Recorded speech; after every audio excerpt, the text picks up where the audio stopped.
بسم الله الرحمن الرحیم. هغه خلق هغه رونه او خویندې چې هغه د شوګر مریضان دي، د هغې دپاره بهترینه نسخه او بهترینه وظیفه ستاسو خدمت کې عرض کومه. بعضې ملګرو هغې دا ووي چېرې د شوګر دپاره څه وظیفه او څه نسخه مختصر هغه مونږ ته وښایه. نو د هغه رونه چې هغه د شوګر مریضان دي، که هر قسم شوګر دی، نو د هغې په خدمت کې دا وظیفه او دا نسخه دا یو تحفه ده، زما د طرف نه دا یو تحفه ده.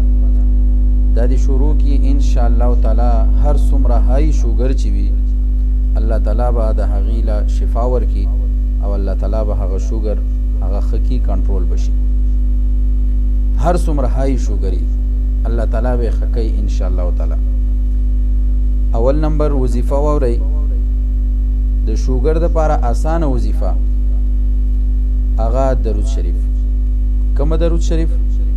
اللهم صل على سيدنا محمد وآله وعترته بعدد كل معلوم لك. یو دا درود شریف. یو بل درود شریف ته اللهم صل على سيدنا محمد بعدد كل داء ودواء وبارك وسلم.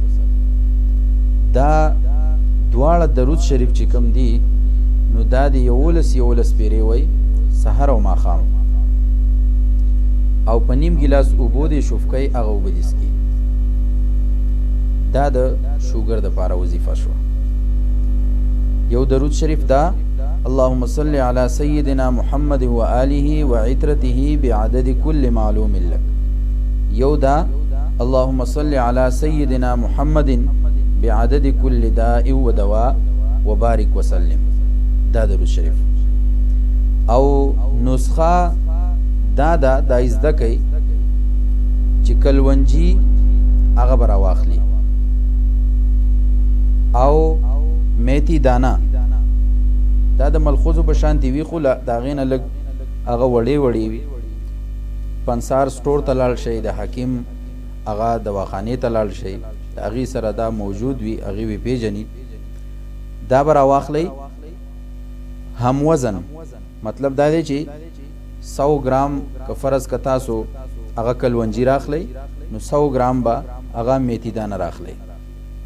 دا به راواخلئ او د دې نه سحر په نهره او مازیګر په نهره باندې هغه نیمه چمچ خورئ. صرف څومره؟ نیمه چمچ.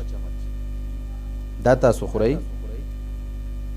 خو د استعمال نه مخکې به دا دواړه هغه میده کوي، چټوکې به میده کوي، دا بیا دا استعمالولی شئ. په چټوکې به وټکوئ ښایسته ښکلي، بیا نیمه چمچ سحر نیمه مازیګر. انشاءالله تعالی په نهره باندې الله تعالی به هر څومره لوی شوګر چې وي، هر څومره های شوګر چې وي، الله تعالی به ټیک کړي انشاءالله تعالی. نو دا وظیفه او دا نسخه دا د هغه رونو خویندو به متعلق ده، د هغې دپاره تحفه ده زما د طرفه، چې هغه د شوګر مریضان دي او ډېر علاجونه وکړه هغې، او هغه انسولین لګوي، هغه د شوګر هغه های دوایانې استعمالوي، هغه هر څه به پرېږدي انشاءالله.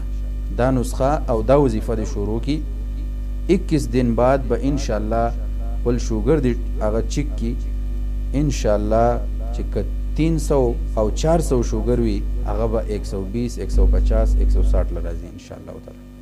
نو دا نسخه دا وظیفه تاسو یاد ساتئ. نسخه دا شوه چې کلونجي او میتي دانه دا هم وزن، دا به راواخلئ، دا به ښایسته وټکوئ، په چټوکې به میده کوئ، د دې نه نیمه چمچ سحر په نهره او نیمه چمچ هغه مازیګر په نهره باندې دا استعمالوئ. الله تعالی به شفا درکړي.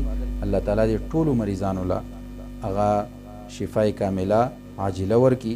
ستاسو په خدمت کې یو گزارش دا دی چې دا نسخه دا وظیفه نورو ملګرو سره شیر کړئ، چې نور مریضان د شوګر او بیماران مریضان هغه د دې نه هغه فایده اوچته کړي، او نورو خلک هغه د دې نه خبر شي. ستاسو مستقل هغه په دې کې اجر او ثواب. او دا پیج چې کوم دی دا هغه فالو کوي ان شاء الله د دینه به خسته نسخې او خسته وظایف هغه ستاسو په خدمت کې زه عرض کوم پیش کوم مونږ به وکړو الله تعالی دې تاسو ټول هغه کامیاب کی الله تعالی دې ټول مریضانو له شفای کامله عاجله مستمره ورکي الله تعالی دې زمونږ نه د دین خدمت هغه په اخلاص باندې او د خپل رضا لپاره واخلي واخر دعوانا ان الحمد لله رب العالمين